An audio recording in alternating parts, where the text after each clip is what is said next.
Depuis tout petit, je préfère la narration à la dissertation.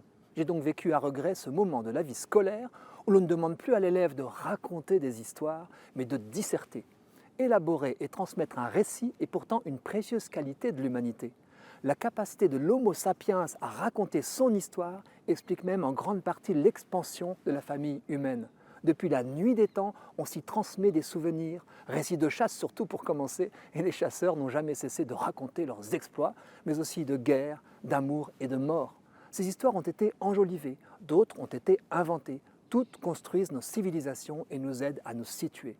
Même si nous avons perdu l'écho de la transmission orale, de vieilles statuettes mi-homme, mi-bête attestent la capacité de l'homme à imaginer des histoires, tandis que les peintures des grottes préhistoriques témoignent d'histoires vraies qui devaient être rapportées à l'oral tout en étant dessinées sur la pierre.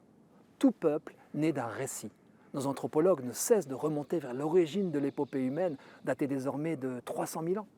L'histoire de l'homme est une matière qui se raconte autant qu'elle s'enseigne, même si elle peut être récupérée ou détournée au profit d'une idéologie. Toute famille, tout village, toute nation aura son tour, son histoire, et chaque communauté tire encore son élan vital de ses mythes fondateurs. Chaque être humain, enfin, peut se raconter, voire se la raconter, car on peut réécrire son histoire à son profit comme le font les dictatures. L'enfant est façonné et fasciné par les histoires qu'on lui raconte. Contes de fées ou des mille et une nuits, fables, récits épiques ou mythologiques, vie de saints. Souvenons-nous de l'alléchant « Il était une fois » murmuré au pied du lit et des mondes qu'il ouvrait. Savez-vous que c'est ainsi que Babar est né? La pianiste Cécile de Brunoff l'a inventé pour ses fils, si enthousiastes que leur père eut l'idée de dessiner les aventures du petit éléphant.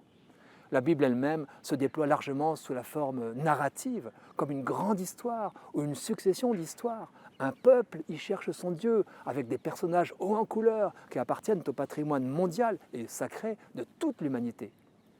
Et que dire de la richesse des paraboles de l'Évangile, histoires inventées de toutes pièces par Dieu lui-même dans son incarnation pour nous édifier?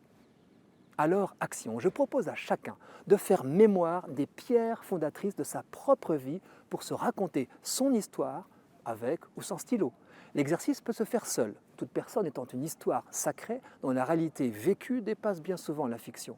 Il peut aussi concerner une équipe, une famille et pourquoi pas un couple.